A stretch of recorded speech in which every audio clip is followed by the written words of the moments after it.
Karen Vance stood palm up in front of a school bus full of second graders and said, "I don't care if there's a fire. This community has rules." She slapped an orange HOA violation notice onto the windshield. Section 4.2, Commercial Vehicles. No permit. The sticker buckled on the glass. Behind it, 41 kids. Behind them, smoke on the ridge the color of a bruise. The bus driver leaned out the window with both hands open. "Ma'am, please, we are under mandatory evacuation." Karen smiled. "Then submit a Form 8. I was 10 feet behind her in jeans and a gray t-shirt. My phone was already recording. That was the only smart thing I had done all morning. And Karen had no idea she was looking at a man whose battalion had been activated for this exact wildfire at 6 o'clock that morning. She thought she was looking at Bob from Lot 47. She turned and saw me. Her smile sharpened. "Bob," she said, "you of all people should respect HOA process." I walked to the gate on foot because bus number 2 had my daughter on it. Her teacher, Mrs. Alvarez, had called my wife 7 minutes earlier. "Smoke. The kids are scared. The HOA lady won't let us leave." I had walked. I had not run. Old habit. Karen tapped her clipboard. "These are commercial vehicles. Section 4.2. No commercial traffic on association roads without a permit filed 30 days in advance. Submit a Form 8 and we'll discuss it Monday at the board meeting." Through the windshield, past her orange sticker, I could see a boy in a green hoodie holding a blue rescue inhaler in his lap, like it was a bird he was afraid would fly away. "Karen," I said, very evenly, "there is a fire on the ridge. Those are children. Then they should have submitted a Form 8. She said it the way a person says checkmate. "I have been spoken to by enemy negotiators. I have been spoken to by reporters and politicians, and a brigadier general who once told me I had ruined his Saturday. None of them ever spoke to me the way Karen Vance spoke to me at that gate. None of them ever did it while a child wheezed 20 feet behind them. She saw something shift in my face, and she went for the throat. If you push me on this, Bob, I will call 911 and have these buses towed for trespassing on association property. I will put a lien on Lot 47. I will fine you $5,000 a day until you apologize in writing. Don't test me. I am the president of this association." Behind her, her son Jackson walked to the secondary service gate. Black polo, gold letters across the chest. HOA security. The shirt was new. The authority behind it was nothing. He pulled a heavy chain across the service gate and clicked a padlock shut. The bus that had begun a slow K-turn stopped. There was nowhere to go now. Karen had boxed in 41 children inside her gate, in the smoke, on purpose, and she was proud of it. Jackson walked back to her side and folded his arms. He was 23, and had never held a job longer than 4 months. He looked at the bus driver the way men with no real authority always look at people doing real work. "Mom," he said, "you want me to call it in?" "Already did," Karen said. "Sheriff's coming. They'll handle the trespass." I logged everything. The orange notice still buckled on the glass. The clipboard pressed to her chest. Section 4.2. Form 8. The chain. The padlock. The lot number she'd just used as a weapon, which happened to be my lot. Lot 47. The boy with the inhaler. The smoke. And the line. The line she said in front of the kids, and in front of her own son, and in front of my recording phone. The one I will play in my head for the rest of my life. "I don't care if there's a fire. This community has rules." I didn't argue with her. I didn't raise my voice. I didn't tell her what I did for a living. I didn't tell her my battalion's tasking order had been signed before sunrise and that the state adjutant general had called me by my first name on the phone 2 hours ago. I didn't tell her that the road she was standing on was about to become a federally coordinated evacuation corridor, whether she signed a Form 8 for it or not. I let the phone keep recording. I let the chain stay locked. I let the orange notice keep buckling on the glass, because every second she let it sit, there was another second of evidence she was building against herself for free. She thought she was the tallest person in the room. She was looking at a man who knew, with certainty, that she had just chosen the wrong morning, the wrong gate, the wrong children, and the wrong neighbor. I turned around and walked back to my truck. I opened the driver's door. I paused. My dash cam was rolling. Old soldiers know when to put something on a record. I said it out loud to the empty cab so the audio would catch it. "Fine," I said. "We'll do it the loud way." I started the engine. She had her clipboard. I had a phone call to make. You can't understand what happened at that gate without understanding how a woman with a clipboard ends up thinking she outranks the governor. My wife and I bought into Cedar Ridge in the spring of 2022. 96 homes, one elementary school inside the subdivision wall, 2 gates, a quiet circle of streets. We bought lot 47 for the school. Hannah, our daughter, was about to start first grade. I had been doing the kind of work I do for 22 years by then. My wife and I had a rule. We called it the gray t-shirt rule. At the block party, Bob is a consultant who travels for work. At drill weekends, I am somebody else. The two don't meet on this street. That was the deal, and it cost a lot of people a lot of money before it cost me anything. It is one of the few things in this story I am genuinely sorry about. For the first 2.5 years, the Cedar Ridge HOA was boring, the way HOAs are supposed to be. A retired school teacher named Frank Halloran ran the board. 1 email a quarter, mostly about irrigation. No finis. When Frank's heart gave out in the fall of 2024, we brought casseroles. 3 weeks later, Karen Vance ran for the open seat on a platform of restoring standards. 11 people voted. She won by 4. Within 90 days, she was board president. Within 6 months, ARC chair. Within a year, she had printed herself a magnetic sign that said Compliance Officer and stuck it to the door of her white Lexus. The title appears nowhere in the bylaws. She walked the streets at 7 in the morning and 6 at night with a clipboard and a phone camera, and the orange notices started landing on doors like locusts. 3 of them tell you everything. Mrs. Chen, lot 12, 78, widowed. Her husband had done the lawn. After he died, she paid a neighborhood kid to mow it. The kid forgot one weekend in August because his grandmother was in the hospital. Karen photographed the grass at 4.5 inches and fined Mrs. Chen $200. Mrs. Chen had been at the hospital herself that same week for a heart procedure. Standards are standards, Karen said. If we waive it for one widow, we waive it for everybody. Mrs. Chen paid in cash. She was embarrassed to write a check. The Petersons, lot 31. They repainted their front door in approved Sherwin-Williams powder blue from the swatch the HOA itself mailed them. Karen showed up the next morning, scraped a paint chip off the door with her car key, and announced that the color read as robin's egg. She fined them $400 and made them repaint. When Mr. Peterson raised it at the next board meeting, Karen had him ruled out of order for personal attacks on a sitting officer. The Garcias, lot 58. Their oldest, Mateo, has cerebral palsy. His occupational therapist had recommended basketball. They installed a portable hoop on wheels that rolled into the garage every night. Karen filed a violation under permanent recreational structures. When the Garcias produced a doctor's letter, she escalated to a lien threat. The hoop sat in the garage for 1.5 years. Mateo did therapy with a Nerf hoop in his bedroom. Not crimes. Just a steady, grinding application of rules to people too tired or too polite to fight back. I watched it from lot 47 inches my gray t-shirt and did nothing. I told myself it wasn't my fight. I told myself the neighbors would organize. I was wrong. The system was never going to catch up to Karen on its own. It needed someone to drag it to her front door. One neighbor did not let it slide. Lot 23. Alfonso Diaz, 71, retired civil engineer, widower, sharp as a knife. Diaz had been documenting Karen for 14 months. He had a folder. Real 1 tabs, dividers, post-it flags. Board minutes where motions had carried on quorums that didn't exist. Financial statements that didn't match the bank records he had pulled by formal request. An annual audit Karen had quietly stopped funding 8 months earlier. Diaz never made a scene at the meetings. He sat in the back and took notes. Karen mistook his silence for support. He was waiting for the right person to hand the folder to. He told me later he almost gave it to me 3 times and chickened out, because I looked like a man who did not want anyone's folder. He was right. I didn't. The other thing you need to know is buried in section 12.4 of the Cedar Ridge bylaws. Karen herself ratified it 11 months before the fire. In a 58-page rewrite, she rushed through the board because she wanted to add a new fining schedule. She read maybe 12 of those pages.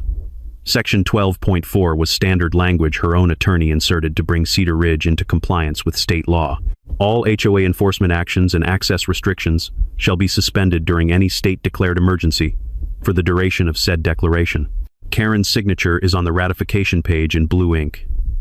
Diaz had a copy in his folder, with a yellow tab that just said 12.4. Karen had handed Cedar Ridge a switch. None of us had thrown it yet. That morning, The wind shifted, and the ridge lit.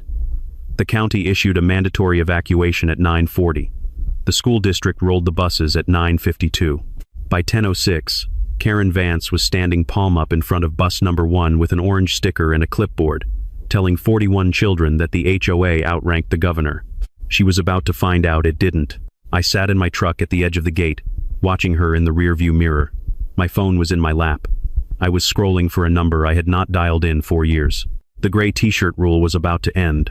I drove 12 minutes, to my house and back, long enough to print the governor's state of emergency proclamation off the state emergency management website, the county's evacuation order, and to grab my reading glasses so I could look professional doing it. Long enough for the smoke on the ridge to come down another 200 feet. I came back as Bob from Lot 47 on purpose. Gray t-shirt, jeans, no uniform, no phone calls placed yet. I wanted to give Karen one chance to climb down on her own, in front of her neighbors, on the record. Not because she deserved it, because I was going to need the recording later. The buses had not moved. The orange notice was still buckling on bus number 1's windshield. Karen was on her phone, pacing. Jackson sat on the closed service gate like a fence post he owned. 3 neighbors had drifted onto their lawns, Mrs. Peterson, the Garcias, and Mr. Diaz, who had a folder under his arm I had not yet seen up close. Mrs. Alvarez was still inside bus number 2 with my daughter. My wife Sarah had walked down from our house with a water bottle from our refrigerator. She was smiling at Hannah through the window. I could see it was costing her. I got out of the truck with the printouts and walked up to Karen at a normal pace. Karen, I want to read you something. Then I want you to think about whether you really want to keep doing this. She held up one finger to me, the finger you hold up to a child, interrupting a phone call, and finished her call. Then she looked at the printouts the way a person looks at a junk mailer. What's that? Governor signed state of emergency, 6:15 this morning. County evacuation order, 9:40. Both name this zip code. I'm going to read you one sentence of state code, and then I'm going to ask you to step aside. I read it. During a declared state of emergency, all local rules and private restrictions, including but not limited to homeowners association covenants, shall be suspended to the extent necessary to permit the lawful evacuation, sheltering, and protection of persons and property. Then I gave her the plain English. Karen, when the governor declared an emergency at 6 this morning, your bylaws stopped working. Until the smoke clears. That's the law. Karen took the printouts. She looked at them. She tore them in half. She handed me the halves. I don't recognize this. The HOA owns this road. We are a private community with our own governance. I will be filing harassment charges. $5,000 per day. Every day.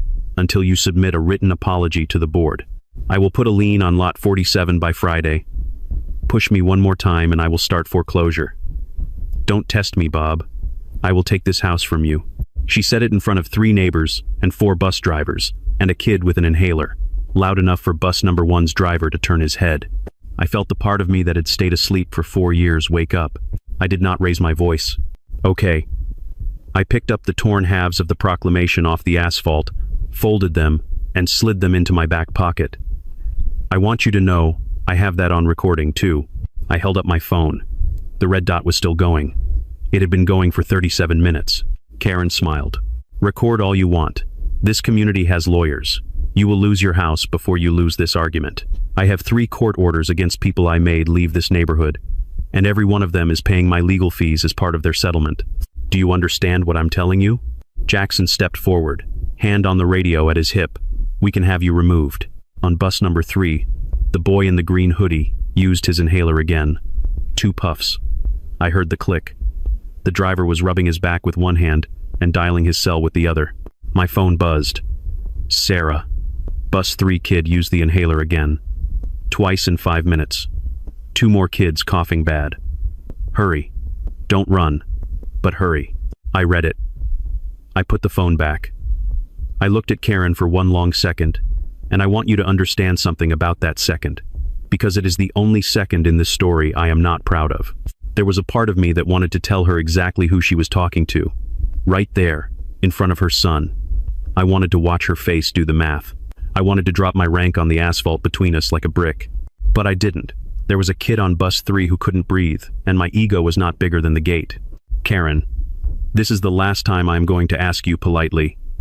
Open the secondary gate. Move off the road. Let these buses go. Or what? Or I am going to come back with someone who outranks your lawyers. Karen laughed. She actually laughed. She turned to Jackson. He's going to bring me a lawyer. Bob from Lot 47 is going to bring me a lawyer. Sweetheart, my code enforcement contact is on speed dial. The sheriff knows me by first name. Bring whoever you want. They'll stand right where you are and tell me I was protecting the integrity of a private community. I turned. I walked to my truck. As I pulled past Mr. Diaz on the curb, he gave me one nod. The kind of nod a man gives another man when he's finally about to be useful to someone. In the rear view, Karen was still in the road, gesturing with her clipboard. She thought she had won the argument. She thought I was driving home to call a lawyer. I was driving home to put on a uniform. She was about to find out the difference. I drove the 6 minutes home like a man driving to a regular Tuesday. I did not speed. I have been doing this kind of work long enough to know that the moment you start moving fast is the moment you start making mistakes. The driveway was empty because Sarah was still at the gate. I went straight to the home office, the one with the door I keep closed. There is a filing cabinet in that office. Sarah does not open. Tax folder, will folder, 2 life insurance folders, and 1 folder labeled Gord on the tab in black marker. Inside it, my battalion's standing tasking authorization for state-level emergency response. A printed copy of State Code, Section 418.108, which I had highlighted in yellow 3 years ago because I had been the one who briefed the county on it back when I was still wearing a different rank. A laminated card with the State Adjutant General's Chief of Staff's mobile number, given to me at a conference in 2023, and the ratified Cedar Ridge bylaws, which I had read once, 2 years ago, the way you read a contract you intend to honor, and which I had quietly tabbed at Section 12.4 with a small blue sticky note, because I had recognized the language the first time I saw it. I took the folder and walked into the bedroom. My uniform hung in the closet on the left side, where it had hung for 4 years without any of my neighbors ever seeing it. I will not describe what was on it. Karen had not earned that information yet, and neither had any of you watching from the curb. I will tell you only that the body knows the shape it is supposed to take, and mine took that shape in under 4 minutes. Boots double knotted, trousers bloused, Velcro. Patrol cap in the cargo pocket because I was driving. While I laced the second boot, I made the phone calls. Linda Murphy, the County Emergency Operations Center Director. 11 years I'd known her. 2 sentences from me. 3 seconds of silence on her end. Then, very flatly, Bob, the sheriff is overcommitted on structure protection. If you can take that gate, take it. I'll log this call as the request for guard support. Verbal authorization. Time-stamped. Colonel Reeves at the State Adjutant General's office. Ring 3. Holloway. I figured. Your battalion is already activated for Sector C. Are you telling me you have a domestic obstruction at an evacuation corridor? I said yes. He said Bravo Company is staged at the Ridge Command Post. I'll route them through your gate. ETA 22 minutes. You meet them there. Don't go in alone. He texted confirmation while we were still on the line. My executive officer, Major Park, got the 3rd call. Forward the governor's executive order, the tasking memo, and the section 418.108 citation to my civilian email. Park said, "Sir, are you actually going to read state code to a homeowners association president in real time?" I said, "That is exactly what I am about to do." She said, "Sir, with respect, I would pay money to watch this." 4 minutes later, the packet was in my inbox. On my way out of the kitchen, I passed Hannah's school photo on the refrigerator. 1st grade, 2 missing front teeth. I tapped it once with my knuckle. I do that every time I leave the house in uniform. I have done it since she was born. Cut to the gate. While I was gone, more neighbors had come out. Not 3, 11, 12. The Garcias had brought Mateo down in his wheelchair, and Mateo was watching with the focused attention of a kid who had been waiting his whole life to see a bully meet a wall. Mrs. Chen was on her porch recording sideways with her phone. The Petersons walked over with their baby in a stroller, and Mr. Peterson was on a cell phone with his own attorney, asking what a citizen's complaint against an HOA officer for child endangerment looked like in this state. Mr. Diaz walked over to Sarah at bus number 2 with his folder under his arm. He said, "He's going to need this." I should have given it to him a year ago. Sarah took it. "You can give it to him yourself in 15 minutes. Diaz shook his head. "No, he needs to walk in carrying it." Sarah put it on the passenger seat of her car. The bus drivers had gotten out of their cabs and gathered in a small group near bus number 1. Denise, who had driven Cedar Ridge Elementary for 19 years, looked at Sarah and said, "Ma'am, CDL note made. Witnesses, dashcam. Whoever is coming, they are getting everything I have." Mrs. Peterson came off her porch with her phone in her hand. "Last spring, Karen sent me 3 texts threatening foreclosure over the door color. I never deleted them. Tell him, Mrs." Garcia walked over with her phone open to her doorbell cam app. "I have video of Karen yelling at Mateo. I have video of her photographing my house at 6 in the morning. Tell him." Sarah told me all of it in a single text, paragraphs long, while I was at the longest red light of my life. I read it at the wheel. I read it twice. I felt something I had not felt in 18 months at Cedar Ridge. The door of the silence opening. People who had been afraid of Karen for so long they had forgotten they were allowed to be afraid of anything else were beginning to remember that they were not alone. I texted back. "On my way. Have Diaz's folder, Peterson's texts, Garcia's video ready. Tell the drivers to stay in formation. Tell the kids 15 minutes. Tell Hannah Daddy is coming." Then I drove. The light turned green. Ash was drifting across my windshield now. Sirens west of the freeway, but not mine. Not yet. In the passenger seat, on top of the guard folder and the printouts, sat the laminated card with Reeves's number on it. She had her bylaws. I had a governor, a state code, and 38 men with a job order signed at 0600. I want you to understand what was happening at the gate while I was at home, because everything that mattered legally about that morning happened in the 18 minutes I was away. After my truck pulled out, Karen turned to her son. "Make sure they don't run our gate. If anyone tries to drive around through the service road, you handle it." Jackson nodded. 23 years old. Black polo with HOA security in gold letters across the chest. No real authority, no training, no badge, no oath. Just a kid whose mother had told him for 18 months that he was important. He walked over to bus number 3. The driver, a man named Ray Hollis, 58, 22 years driving Cedar Ridge Elementary, 2 grandkids, was on the phone with the district transportation supervisor and did not see Jackson crouch by the right front tire. 2 neighbors did. Mrs. Chen, on her porch with her phone held sideways, and Tom Boucher, from 3 doors down, who raised his phone the second Jackson crouched. Jackson pressed a small flathead screwdriver into the valve stem and held it there for the better part of a minute, watching the tire hiss flat until the rim almost touched the asphalt.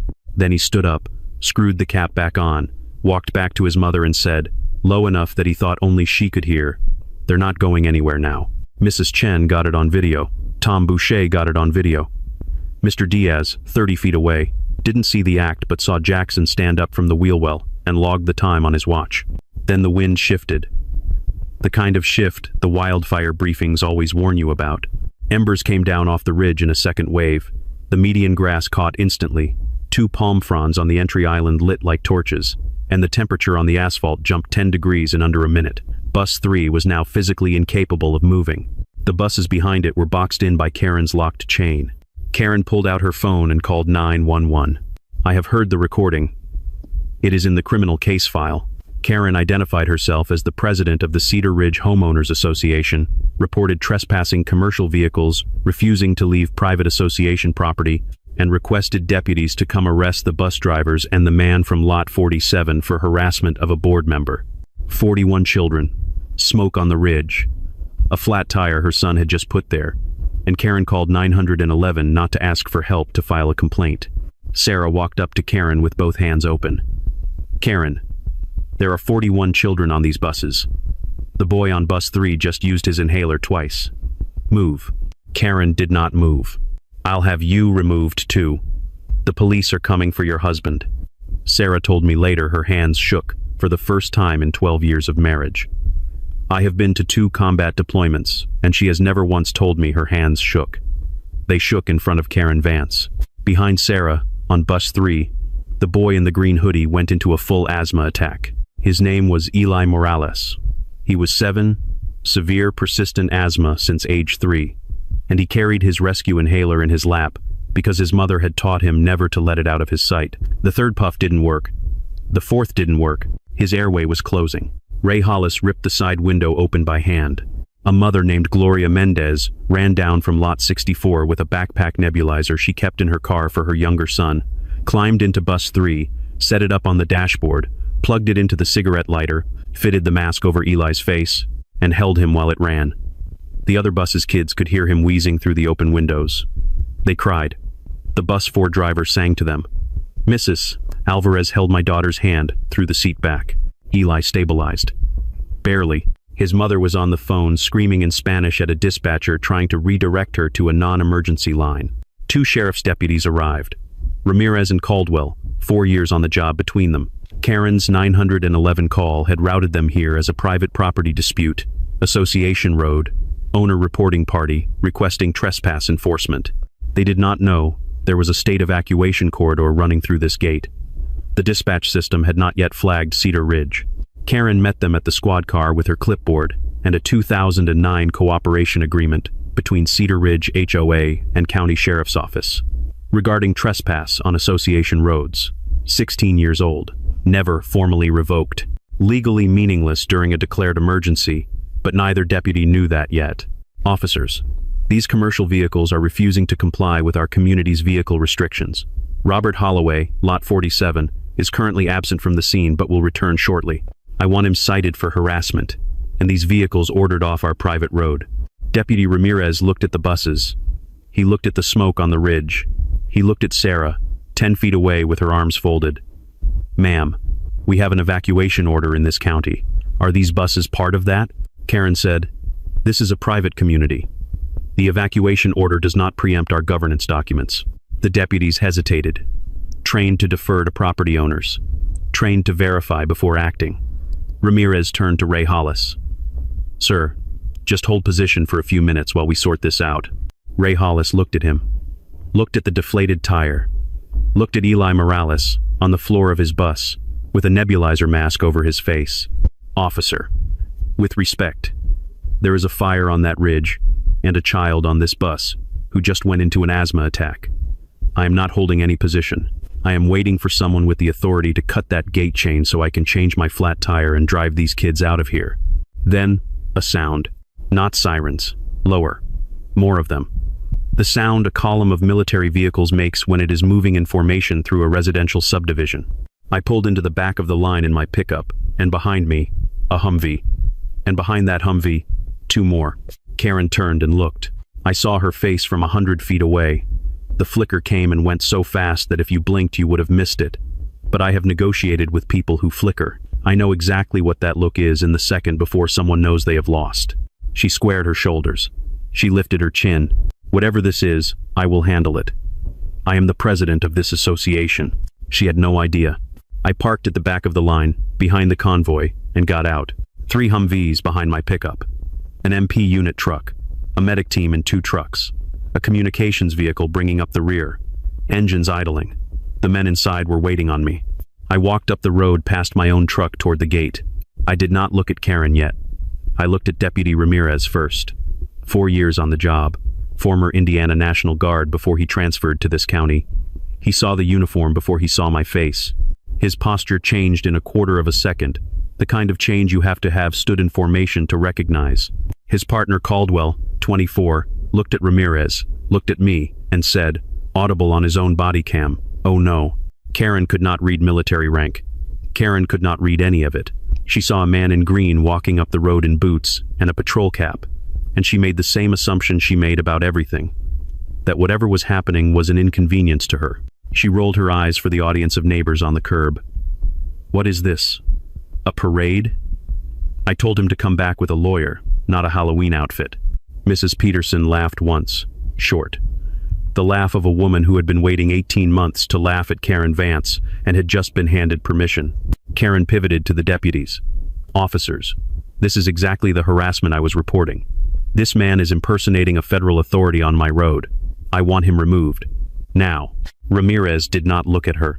He walked past her, 3 steps, until he was standing in front of me at parade ground distance. He did not salute. Civilian deputies don't salute. But his hands went to the seam of his trousers, and his chin came up 1/2 inch. "Sir, what's the situation?" I pulled 1 folded paper from my left chest pocket. Governor's signed Executive Order 24-11, time-stamped 6/15, naming this county. I pulled a second from my right chest pocket.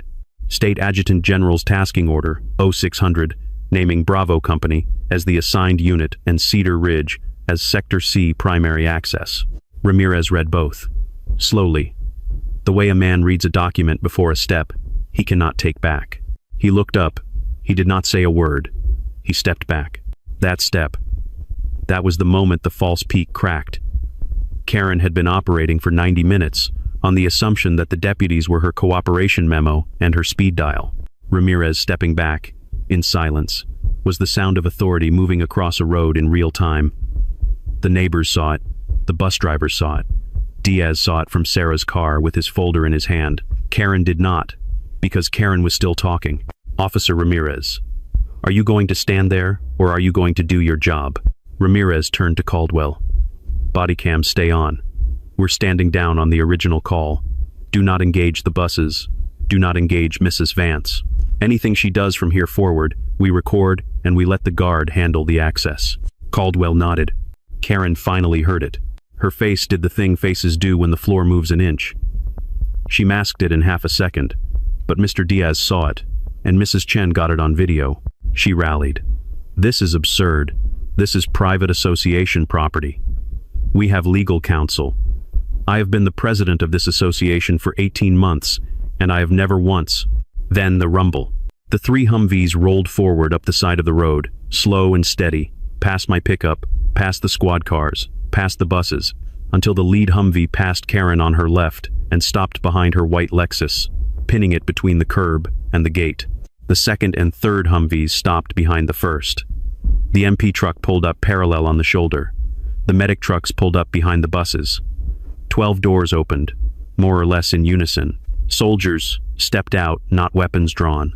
Not aggressive, just 38 men and women forming up in the casual, unmistakable shape of a unit that has done this 200 times.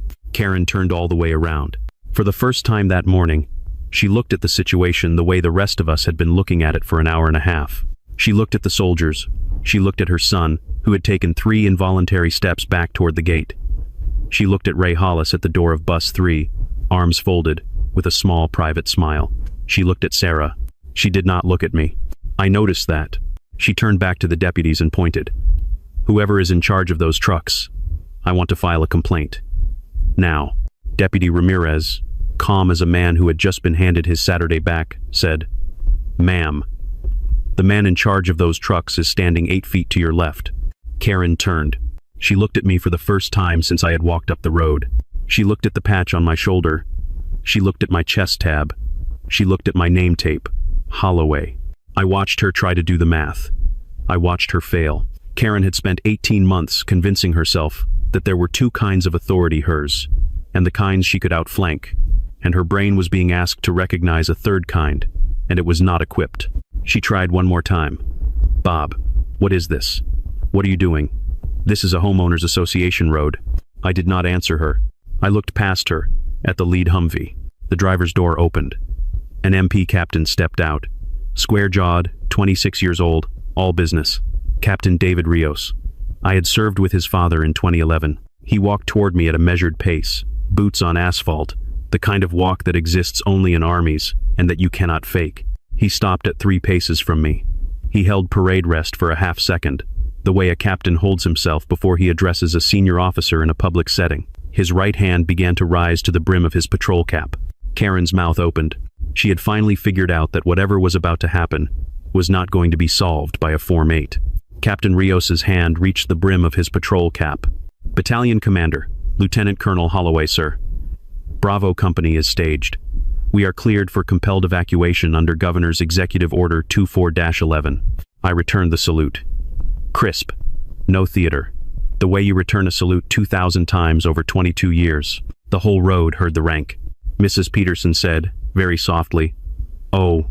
Mrs. Chen lowered her phone half an inch and brought it back up immediately because she remembered what she was doing. Karen's face did the thing it had been working hard not to do for 90 minutes.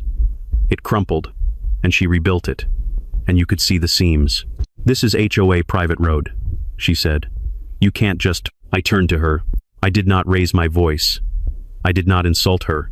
The only difference between Karen and any other obstruction in any other emergency operation was that she had earned the ironies that were about to land on her. and I was going to let them do the work. Karen Vance. As of 6:15 this morning, the state of emergency declared by the governor activates State Code Section 418.108. I am going to read it. You have heard part of it before. I had it memorized. During a declared state of emergency, all local rules and private restrictions, including but not limited to homeowners association covenants, shall be suspended to the extent necessary to permit the lawful evacuation, sheltering, and protection of persons and property. She opened her mouth. I held up one finger, the same finger she had held up to me 90 minutes earlier. I am not finished. I am also going to read you Section 12.4 of the Cedar Ridge Homeowners Association bylaws, ratified by you on May 9th of last year. Your signature is on the ratification page. Mr. Diaz walked forward and handed me the folder. He did not say a word. He stepped back. I opened to the yellow tab that said 12.4. All HOA enforcement actions and access restrictions shall be suspended during any state-declared emergency for the duration of said declaration. I closed the folder. Karen, in your own bylaws, in language you signed, the moment the governor declared an emergency this morning, your authority on this road went to zero. She tried. That bylaw is outdated. The board never enforced. I held up the folder. Your signature is in blue ink on the ratification page. The page is dated. I can hand the deputies a copy right now. I handed it to Captain Rios. He held it open so Deputy Ramirez's body cam read it across 2 feet of asphalt. Karen looked at her own signature.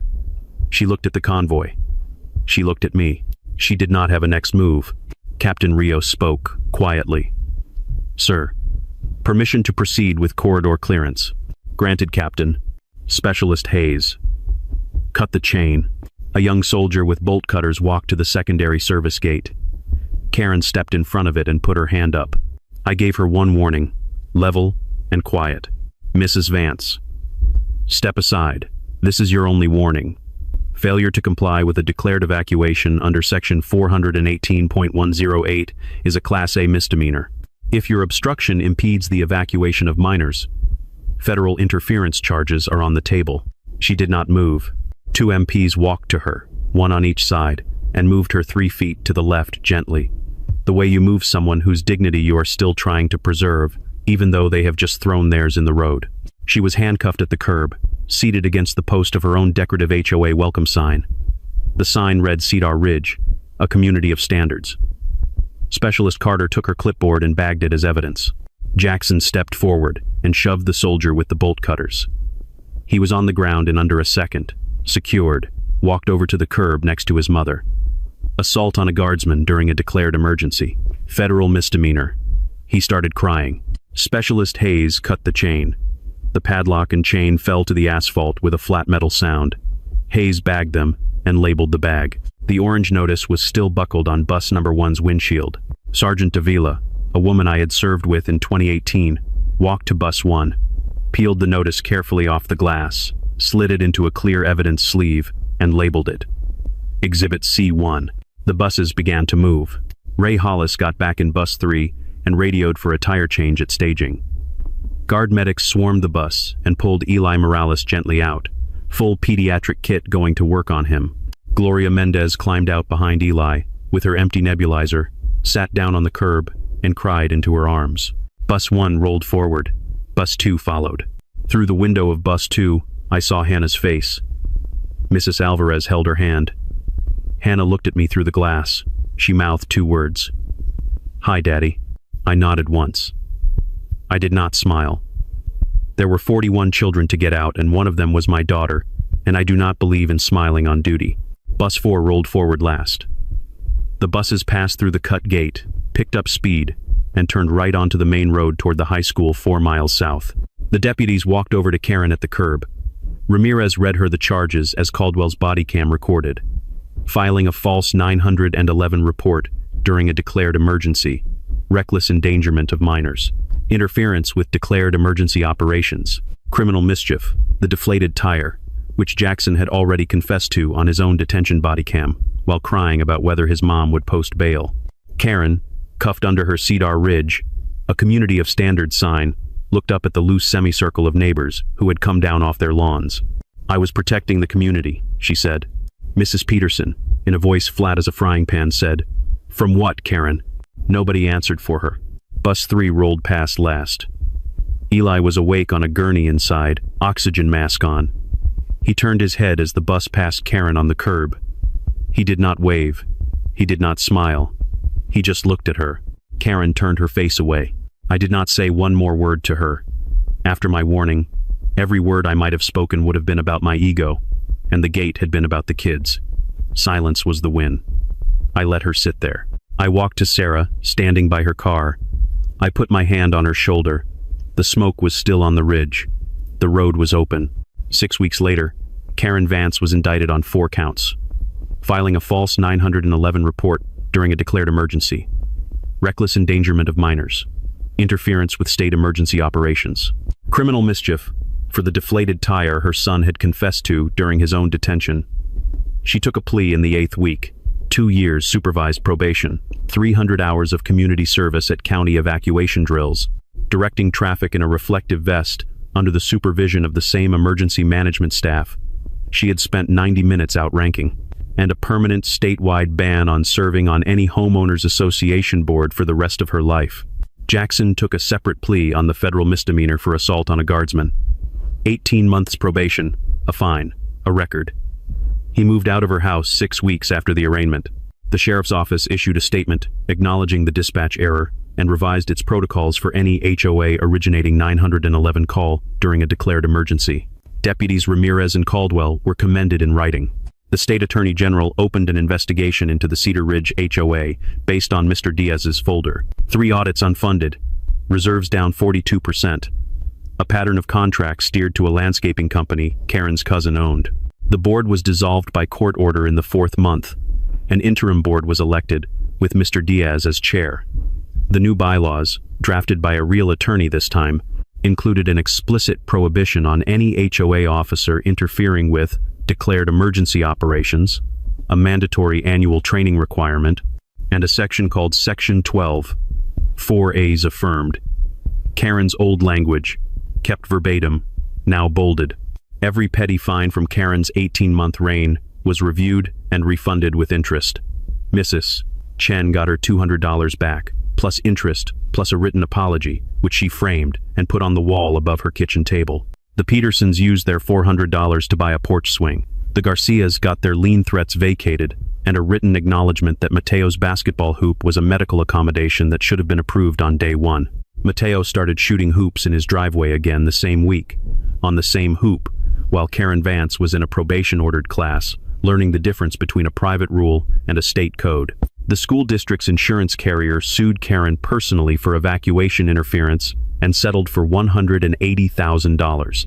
Combined with a separate lien from the new HOA's lawyer for misappropriated dues, Karen lost her house through legal fees in the 9th month and moved out of state. I never asked which one. The community Facebook group, silent for 18 months, opened back up. The new board held a potluck in the 4th month. People I had nodded at for 4 years told me their first names for the first time. Mrs. Chen brought dumplings. The Petersons brought their baby. The Garcias brought Mateo, who shook my hand the way an 11-year-old shakes hands when he has been practicing. A few weeks later, a piece of poster board folded into thirds showed up in my mailbox. 41 signatures, in 41 different handwritings. One was shaky. That one was Eli Morales. His mother stopped me at the next school event and hugged me without asking. I let her. I thanked her back, because she was the one who had climbed up into bus 3 with a backpack nebulizer and a cigarette lighter cable, and saved her son's lungs while I was still lacing my boots. She had done the harder work. Hannah lost another tooth that fall. She told her 2nd grade class her dad came back with the National Guard. Her teacher emailed me about it. I wrote back and said it was true. I moved my uniform from the left side of the closet to the right, next to my work shirts. The gray t-shirt rule was over, not because I started wearing the uniform around the neighborhood I never did, except on drill weekends. The rule was over because I had stopped pretending the 2 halves of my life had to live in different rooms. On a Saturday morning in the 11th month, I walked down to the main gate. The chain was gone. It had been cut 6 weeks earlier and never replaced. The padlock was in a county property locker somewhere. 3 shelves from the orange HOA notice that had been peeled off bus 1's windshield. In place of the chain, On a small post next to the gate was a bright yellow weather-resistant sign. The interim board had installed it in the 7th month.